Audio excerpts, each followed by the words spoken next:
And I'm going to tell you something. If you will share this with somebody who doesn't know what's happening in North Carolina, they need to know. They need to know that there are entire towns gone.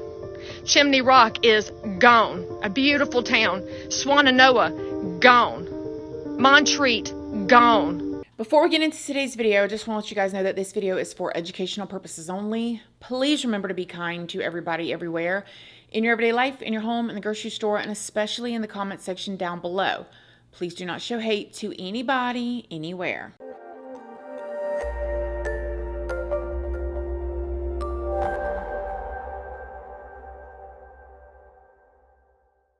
So good morning, good morning, good morning. How's everybody doing today? I hope you all are having an amazing day. I hope you all are having a really good week. I hope everybody's feeling good and is safe. So in today's video, we're going to be talking about the storm Helene, a lot of the damage that has happened from the storm. We're going to talk about a lot of the things that are not being talked about, so you might learn something new today. And at the end of the video, I am going to share with you ways that you can help if you are in the position to and if you want to. Before we get into it though, I did want to tell y'all a couple things. First thing is the highly requested Diddy video that you guys were asking me to do. I did it. I spent 2 days editing it. It ended up being, I think, almost 45 minutes long. And there's a lot of juicy, alleged information in there. However, I could not get it on YouTube as much as I tried. So I have now posted it to my Patreon. If you want to see it, it will be on my Patreon under the $2 tier. The link for it will be just down below, or you can just Google Christina Randall Patreon and it'll take you to my Patreon. Just make sure you read the full about section, what each tier offers before you join. But if you watch that video, I also did a video on that situation, not everything that has come out now, but similar things back in December of last year, 2023. So literally on Patreon, we were already talking about a lot of these things that are just now whispers starting to come out.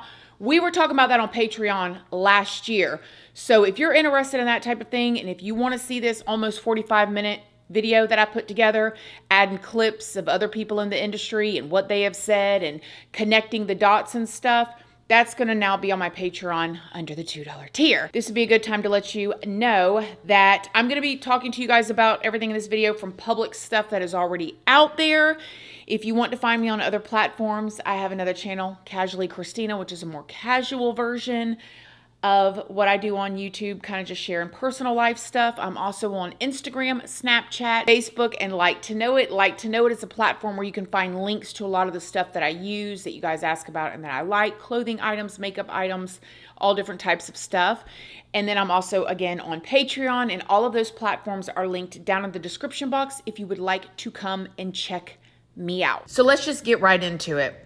According to the news, there are hundreds of people that are missing or cannot be contacted due to the devastation from the storm. I am actually in this Facebook group right here, and this has about 500,000 people already added to it. And when you scroll it, you guys, it is just people posting photos of their family members. Like, I haven't talked to this person since the storm. People in the mountains, people all over the place, just no communication, and they don't know where they're at or what's going on. So before we get into a bunch of stuff, make sure you stay all the way to the end. Let's go through the hurricane's timeline and the states that it has affected. That way I can show y'all some of the worst devastation that it has actually caused and where we're at. And again, I'm also going to talk about some of the things that are seemingly going on behind the scenes that are not making it in viral moments, we'll just say that. So first, here is a visual radar timeline, and then we're going to go through basically each day as quickly as I can. So on Tuesday, the 24th of September of this year, 2024, Helene was classified as a tropical storm, and it was projected that it would accelerate towards the northeastern Gulf Coast through Thursday, and that it had already caused extensive flooding and mudslides overnight across the western part of Cuba. Now, anticipating severe impact, Florida's Governor Ron DeSantis expanded an emergency order to 61 of the 67 counties in the state. Mind you, We were watching the storm too. Y'all know I live in Florida. I live in the northern part of Florida, and we had our eyes for sure on this storm. Now, Brian Kemp, Georgia's governor, did the same for all 159 counties in Georgia. Wednesday, the 25th of September, in the morning, the hurricane was upgraded to a Category 1 as it flooded beaches and hotel rooms in Cozumel and Cancun, Mexico. Now, after moving up the side of the Yucatan coast, Helene turned north, and the NHC stated that it was expected to rapidly intensify and grow in size over the eastern Gulf of Mexico. Hurricane warnings then started being posted all over for Florida's like Big Bend, and the first alerts for urban and flash flood warnings ended up being posted around this time. Now, again, during this time, even the park that we were at, we were watching the storm. And if you guys are not familiar with hurricanes, a lot of us in Florida, we're always watching, are we going to be on the west side of the storm or the east side of the storm? Because the way the storm spins, the east side is always the worst side, because that's the side where the water is rushing up versus rushing back down. So, I mean, all of us are watching it. Now, at this point, even all the way up into the Appalachian Mountains and the Tennessee Valley, people were paying attention to this storm.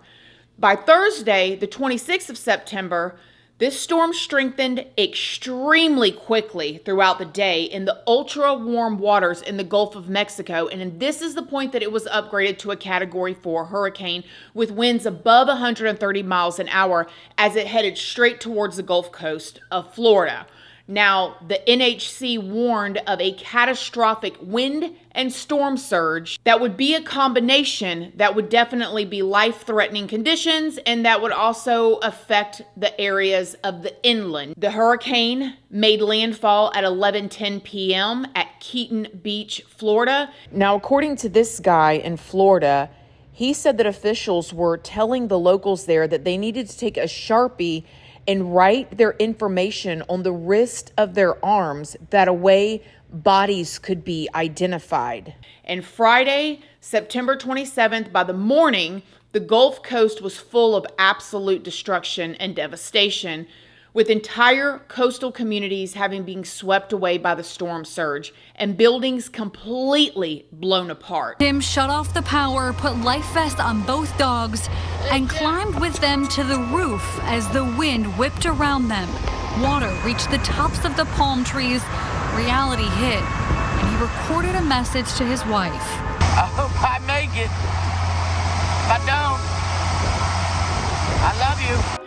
Thousands of water rescues were conducted by first responders in Florida, Georgia, and the Carolinas, large areas of the metropolitan Atlanta area. And at this point, Helene was downgraded to a tropical storm again, but as it moved up from Georgia into the Carolinas, it continued to ravage everything in its path. In Erwin, Tennessee, a flooded hospital caused more than 50 patients and staff to be airlifted from the roof. And on Saturday, September 28th, the severity of this storm and the emergency into North Carolina began to really rear its ugly head.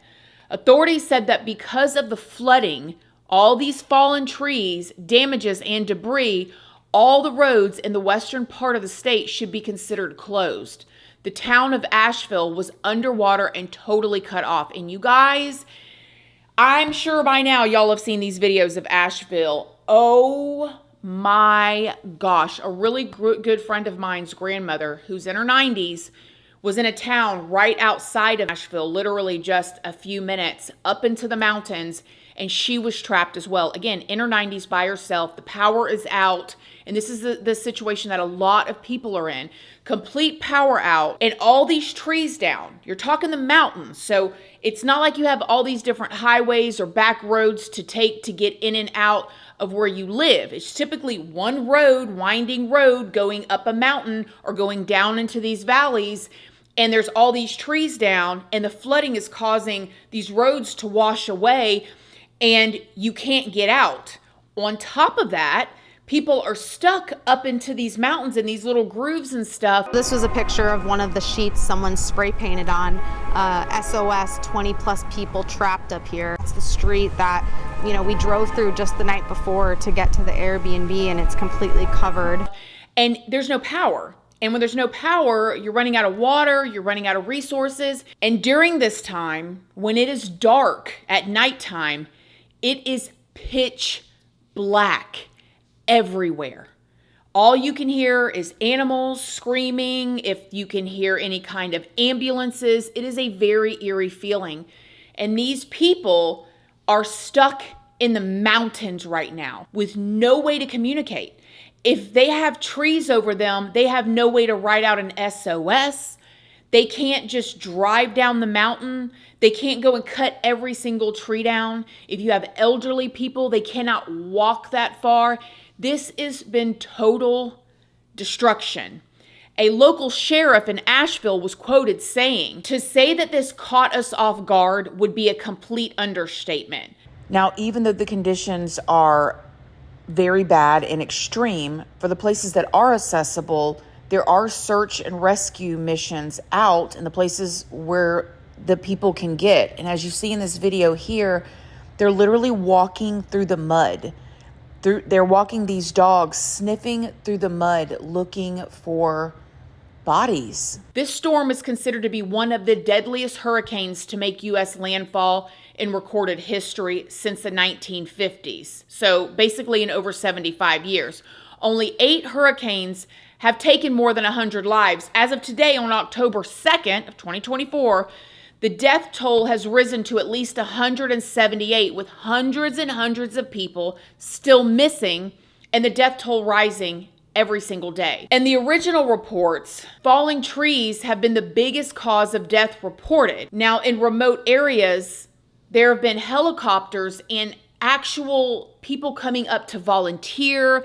You've got just civilians who are out there trying to rescue people who are stranded. However, there are some of them that are posting on social media and they are not too happy with the way that things are being handled. My name's Jonathan Howard. I'm a member of the Florida State Guard Special Missions Unit, and I'm also up here with Aerial Recovery, a nonprofit. I came up here on Sunday with Aerial Recovery before we even got activated. We flew up here and then we got activated, which is great. I have my team up here working as well. Here's the problem. I'm going to tell you everything that's happening from the ground, what I'm actually seeing, because what they're telling you is complete bull on the news, and these politicians don't clue and they're lying. And I'll say this now, I'll say it at the end of the video. The only thing I need from this video is helicopters. If I have helicopters, I can save lives. Without helicopters, I can't reach these people.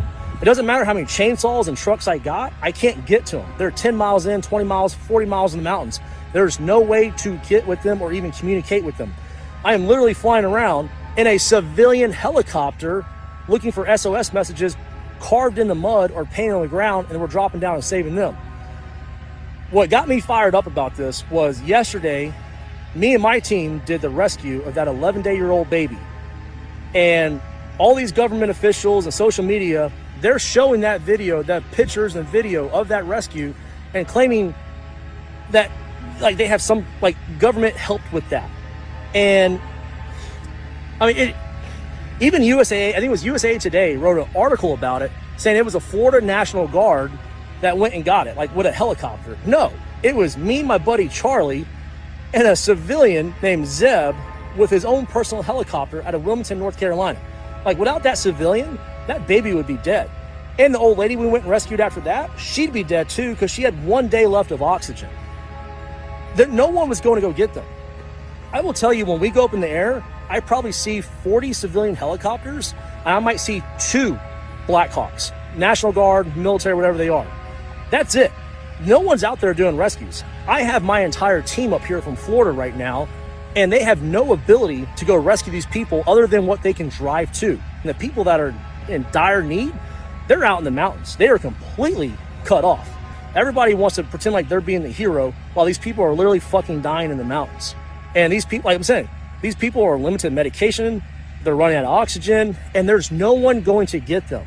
The most effective way I have found to go find these people is by getting in a helicopter and flying down the rivers and roads and looking for SOS messages or people waving us down.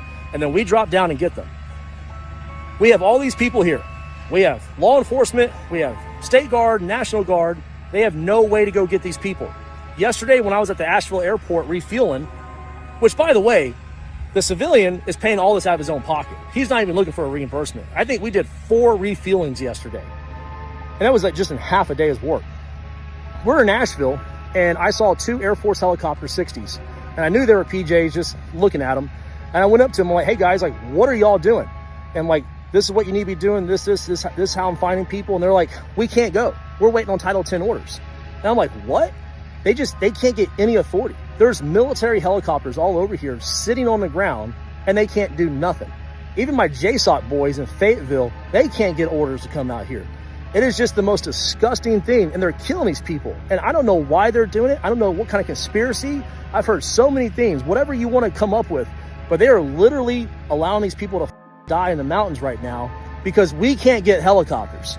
They got money for everything else in the world right now, but if they could just get us helicopters, we could fly out there and rescue these people. So I hope this video goes viral. I hope these politicians get fired. I hope people get pissed off. I want to share with y'all some things you may not know about what's happening in the North Carolina mountains in the aftermath of Helene. Here's number one. If you have friends or family that are headed into the mountains or who live there, the looting has picked up major steam. I was advised yesterday by a county sheriff to make sure that anybody out and about is carrying, and in his words, carrying with the safety off. There are very aggressive people out there, and I'm just going to go ahead and say this. It's not because they're necessarily awful. They're desperate. Desperate people do desperate things, y'all. And why are they desperate? Because there's no water in some of these communities. We have neighbors in North Carolina with no water. And all I can say is this: the government ain't coming to save you. Not now, not ever, because they don't care about you, the people, anymore. It is the citizens who are going to have to step it up. Now, I got to tell y'all, I was floored yesterday by how my community, which is a little over an hour away from the affected areas, showed up at donation sites with water and diapers and formula and some liquid IV. I mean, y'all brought all kind of things, bleach, vinegar. You are ready to help, and we're going to take more donations today. Can I just remind y'all of something? You cannot eat money.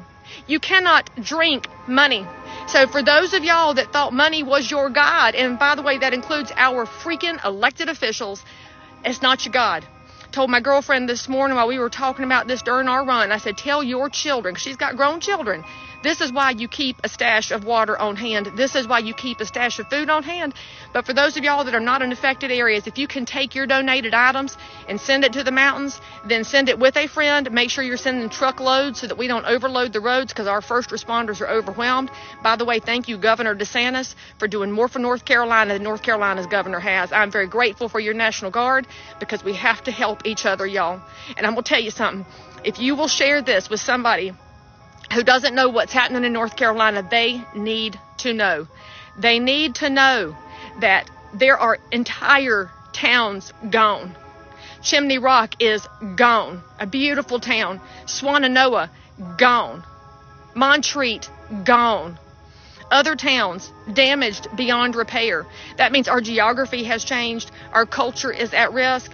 But most importantly, our people, our generational people have lost their generational homes. This ain't about your granite countertops anymore.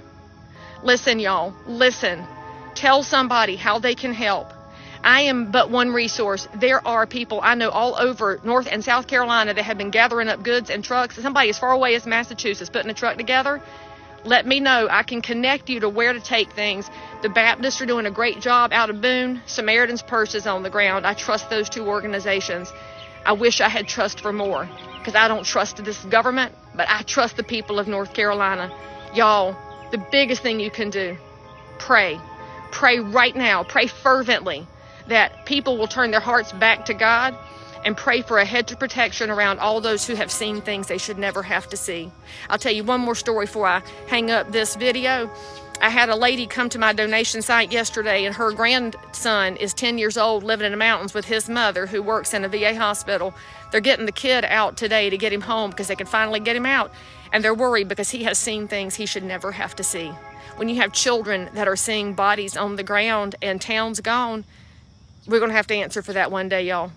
Please pray. Please do something. And for those of y'all that have already done something, I can't thank you enough. But you got all this stuff going on at one time, and you have these people up in these mountains in different places that are completely missing. Biggest thing we can all be doing right now is praying. But if you want to know how to donate to the relief efforts, here are some reputable options. Leah Thomas Brown's efforts. You can donate supplies. You can check her social media for the list of essential items that are needed. And if you're anywhere in that area, you can bring them to her and they will ensure that they will reach the hardest hit areas. I will have links down in the description box and in a pinned comment as well down in the comment section. Samaritan's Purse has also started a 5-site response. That we're on here, it's bridges out on the other end and our slide has got it blocked on this end. Those people, none of them can get out. There's probably, I would say, at least 50 homes or more in there. If you can help somebody, help them. Just bless them. Is responding. We're sending equipment up here and volunteers will be going out this Monday starting to help in this community. But this is not the only place we've responded to.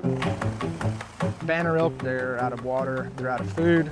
So we just delivered 1 load of water to them. In the next couple days we're going to be moving more water, more food, baby formula. We are outside Watauga Hospital to offer an oxygen service to those that have lost access to oxygen at their homes. You can give directly at a link that is linked down in the description box as well. Have y'all been hearing about this situation? Let me know what you guys think. Thank you guys so much for watching this video. I love y'all and I will see y'all in the next one. Love you guys. Bye.